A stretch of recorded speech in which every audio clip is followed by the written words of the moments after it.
Hi viewers, welcome to our channel. ప్రస్తుతం మనతో పాటు సీనియర్ పొలిటీషియన్ త్రిపురనేని చిట్టిబాబు గారు ఉన్నారు. వారితో ఒకసారి మాట్లాడదాం. సార్ నమస్కారం సార్. సార్ సార్ ఇక బీజేపీ ఎమ్మెల్యేలు చూసుకుంటే సార్ 8 మంది ఇప్పటివరకు కూడా ప్రమాణ స్వీకారం చేయలేదు.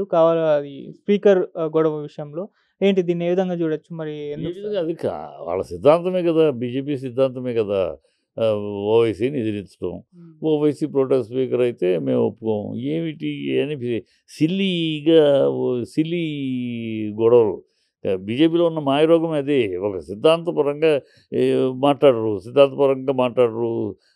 సిద్ధాంతం ఏమన్నా, బీజేపీ సిద్ధాంతం ఏమన్నా ముస్లిమ్స్ ఉంటే నుంచోవద్దు, ఎదురు నుంచోవద్దు అని కాదు కదా. వాళ్ళ వాళ్ళ ముస్లిమ్స్ యొక్క లో అరాచక ముస్లింలు దేశద్రోహానికి తాల్పడి విదేశీ శత్రు దేశాలతోటి చేతులు కలిపే అలాంటి వాళ్ళని వ్యతిరేకించాలి దేశంలో ఎవరైనా. అది వీళ్ళు స్ట్రాంగ్గా వ్యతిరేకిస్తారు. అంతవరకు ఓకే. ఆ స్పీకర్ అయితే, ప్రోటెం స్పీకర్ అయితే ఏంటి, ఈయన ఊరిని ఇంటెన్షనల్గా క్రియేట్ చేయడానికి, ఒక ఇష్యూని క్రియేట్ చేయటం. అవుతాడు ఏమిటంటే అతను అయితే టెంపరీ స్పీకర్ అవగానే దిగిపోతాడు. దాన్ని కూడా ఒక పెద్ద ఇష్యూగా మేము చెయ్యము, నువ్వు చేయకపోతే ఊడింది ఎవరికి. మీరు ప్రజలు ఆల్రెడీ మిమ్మల్ని ఓడదీశారు. మిమ్మల్ని మొత్తం మీ నాయకులందరినీ వెనక్కి పంపించారు. ఈటెలు అవ్వచ్చు, రఘునందన్ రావచ్చు, అందరినీ ఎవరిని బతికిపడ్డా వచ్చిన వాళ్ళు కొత్త వాళ్ళు. గెలిచిన వాడు అతను మీ 18లో చేరాడు పార్టీలో. ఇన్నాళ్ళు ఉన్న పార్టీ కాదు, 18లో చేరాడు. రేవంత్ని, కేసీఆర్ని ఇద్దరిని ఓడించాడు. అది అతని క్రెడిట్, పార్టీ క్రెడిట్, పార్టీ వల్ల కాదు. అది అతను సెల్ఫ్ క్రెడిట్. అతను సొంత డబ్బుతో అక్కడ నియోజకవర్గంలో అనే కార్యక్రమాలు చేసి అందువల్ల గెలిచాడు. ప్రజలు ఇద్దరిని కాదని ఇక్కడ ఉంటాడు, మనతో పాటు ఉంటాడని గెలిపించారు. సో మీరు బీజేపీ ఇలాంటి అల్లర్లకు తప్పితే ఎందుకు పనికిరాదు. ఏదైనా తెలంగాణ గురించి మాట్లాడమంటే ఇన్ని సంవత్సరాలు గుజరాత్ గురించి మాట్లాడతారు, యూపీ గురించి మాట్లాడతారు, కానీ తెలంగాణ గురించి మాట్లాడరు. ఓట్లు అడగడం కూడా మోడీని చూడండి, అమిత్ షాని చూడండి, ఓటు వేయండి అంటారు. వాళ్ళని చూసి వాళ్ళ పరిపాలిస్తారు. మీరేమిటి ఇక్కడ ఉన్న లోకల్, మీరేంటి, మీ శక్తి సామర్థ్యాలు ఏంటి, ప్రజల ముందు ఏమి విశ్వాసం కల్పిస్తున్నారు? ప్రజల ముందు మీరు పనికిరారు, మీకు అధికారం ఇస్తే మీరేం చేయలేరు, మీ వల్ల ఏం కాదు అని మీ మీద ఒక నిరాసక్తితోటి, మీ మీద ఒక కాన్ఫిడెన్స్ లేని పరిస్థితి ప్రజల్లోకి ఉంది. దాన్ని దాన్ని కాన్ఫిడెన్స్గా మార్చడానికి మీరేం ప్రయత్నాలు లేవు. మీరేంటి ఇక్కడ పార్టీలో మీ నాయకులందరూ, సీనియర్ నాయకులందరూ, బీజేపీలో ఉన్న మంచి నాయకులందరూ రిటైర్ అయిపోయారు, గవర్నర్లకు వెళ్ళిపోయారు, లేదా రాజకీయాలు దూరంగా ఉన్నారు. ఇప్పుడున్న వీళ్ళంతా మీరు ప్రజల నుంచి వచ్చిన నాయకులు కాదు. ఇప్పుడు మీరు అంతా ఎవరో పికప్ చేస్తే, వెంకయ్యనాయుడు గారు తీసుకొచ్చి అలా కూర్చోబెడితే కృష్ణారెడ్డి, ఇంకొకళ్ళు ఎవరో కూర్చోబెడితే లక్ష్మణం, ఇంకెవరో కూర్చోబెడితే రామచంద్రారెడ్డి. అంతా మీరు ఎవరో కూర్చోబెడితే ప్రజల ఉద్యమాల నుంచో, ప్రజలు ఎన్నుకున్న, ప్రజలు సెలెక్ట్ చేసుకున్న నాయకులు కాదు. మీ బతుకులు ఏంటో మీరు చూడండి ముందు. ఈ చిల్లర గొడవలు, వాడొస్తే మేము రామం, వీడొస్తే మేము, దాని ద్వారా ఏదో మీరు ఉనికిని చాటుకోవాలంటే కాదు. ఉనికిని చాటుకుంటే అలా కాదు. మీరు తెలంగాణ విషయంగా మాట్లాడండి, తెలంగాణ సమస్యల గురించి మాట్లాడండి. తెలంగాణ సమస్య ఎత్తే మా గుజరాత్ చూడండి, మా యూపీ చూడండి. గుజరాత్, యూపీలు మనకెందుకు, అక్కడ వాళ్ళు పరిపాలించుకుంటారయ్యా. మోడీని చూడండి, మోడీని చూసేది, మోడీ కేంద్రంలో ఉంటాడు. ఆయన వచ్చి ఇక్కడ పరిపాలించారు కదా. నువ్వు కదా అధికారం కావాలని అడిగితే ప్రజల్ని, అయ్యా మేము వస్తే ఇచ్చేస్తాం చెప్పండి. ఒక్కడికి ఆ జ్ఞానం లేదు, ఆ విజ్ఞానం లేదు, విషయ పరిజ్ఞానం లేదు, ప్రయోగం లేదు, ప్రయోగ ఫలితాలు సాధించే శక్తి సామర్థ్యాలు లేవు. కనుక అవన్నీ పిచ్చి వేషాలు. మరి ఒక ప్రెస్ మీట్ పెట్టి ఆయన రాజాసింగ్ గారు చెప్పడం చూస్తున్నాం సార్, 6 నెలల్లో కాంగ్రెస్ ప్రభుత్వం పడిపోతుంది, బీజేపీ ప్రభుత్వం అధికారంలోకి వస్తుంది అని చెప్పేసి. దీన్ని కాంగ్రెస్ పడిపోవటం కరెక్టే. బీజేపీ ఏ లెక్కలో వస్తుంది? బీజేపీ పాటు వెనక ఎక్కేవాడు ఎవడు?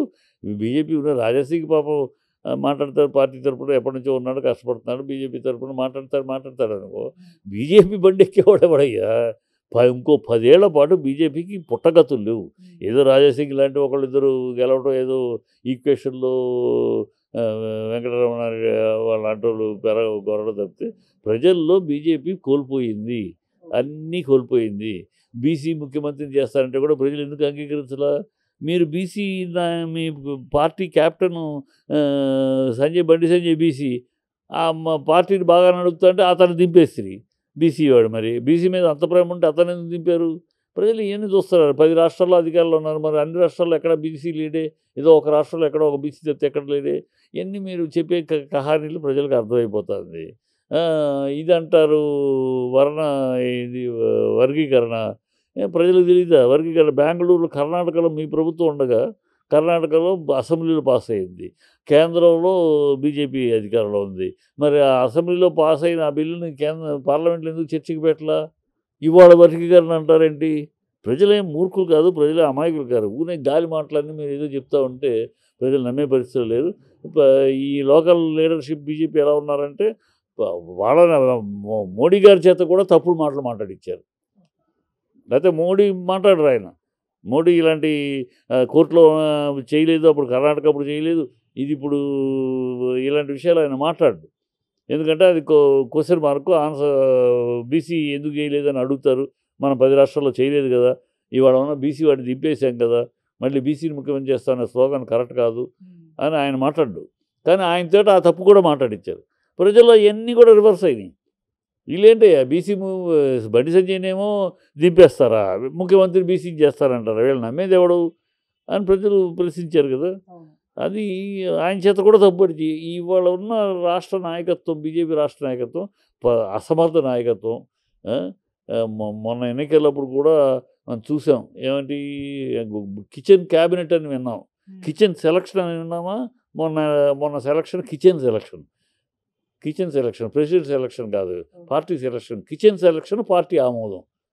ఇంత దౌర్భాగ్యం దిగజారిపోయిన నాయకత్వం వాళ్ళ. కనుక ఈ నాయకత్వంకి వీళ్ళు మాట్లాడటం, రాజసింగ్ మాట్లాడంటే సిన్సియరు, సీరియస్ పార్టీ కోసం.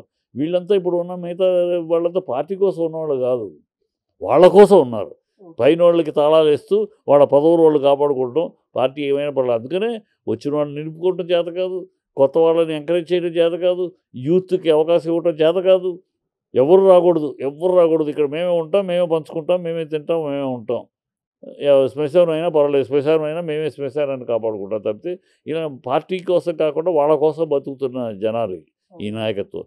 వీళ్ళని వేస్ట్ టాపిక్స్ వీళ్ళ మీద మాట్లాడటం కూడా. ఇప్పుడు కాంగ్రెస్ ప్రభుత్వం పడిపోయే అవకాశం ఉందన్నారు కదా సార్, నిజంగా మరి ఆ ఛాన్స్ అయితే ఉందా? ఇప్పుడు కాంగ్రెస్ చరిత్ర చూసుకుంటే ఇప్పుడు ఉంది, ఇప్పుడు అందుట్లో 63. అదేదో 80 అంటే ఆ ఛాన్స్ తక్కువ అనుకోవచ్చు. 63 అంటే జస్ట్ ఒక 10 మంది అటు ఇటు అయితే గల్లంత అయిపోతుంది.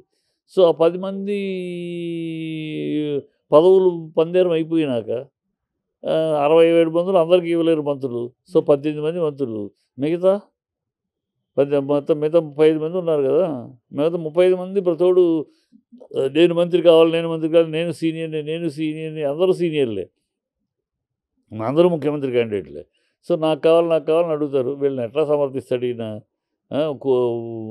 ఈ ఎలక్షన్ వరకు నా ఉద్దేశము, పార్లమెంట్ ఎన్నికల వరకు గుమ్మనంగా అంతా మేము ఒకటే అంటూ ఉంటారు. అయినాక ఎన్నికలు అయినాక కాంగ్రెస్కి ఎలాగో గుండుసున్నా వస్తుంది. ఈసారి తప్పు గెలిచారు పార్లమెంట్లో. మోడీ ముందు ఎక్కడ నిలవరు. సో అప్పుడు ఇక మొదలవుతాయి లోకలు. అది మనం చాలా డ్రామాలు చూడొచ్చు, మంచి ఎంటర్టైన్మెంట్ ప్రోగ్రాంలు ఉంటాయి రాబోయే కాలంలో. కాదుగా అప్పుడు వాళ్ళు పడిపోవటం వాళ్ళే కూలుస్తారు, ఎవ్వరు కూల్చకల్లా. వాళ్ళే కూల్చుకొని వాళ్ళ వర్గాలయ్యి, వాళ్ళ విభేగాలయ్యి వాళ్ళు చేసుకోరు. మధ్యప్రదేశ్లో అవ్వలేదా, కర్ణాటకలో అవ్వలేదా? కర్ణాటకలో ఏం చేశారు? వాళ్ళే విడిపోయారు, వాళ్ళ పార్ట్నరు బయటకు వచ్చాడు కుమారస్వామి, అట్లా కూలిపోయారు. వాళ్ళు కూల్చుకుంటారు. Thank you so much.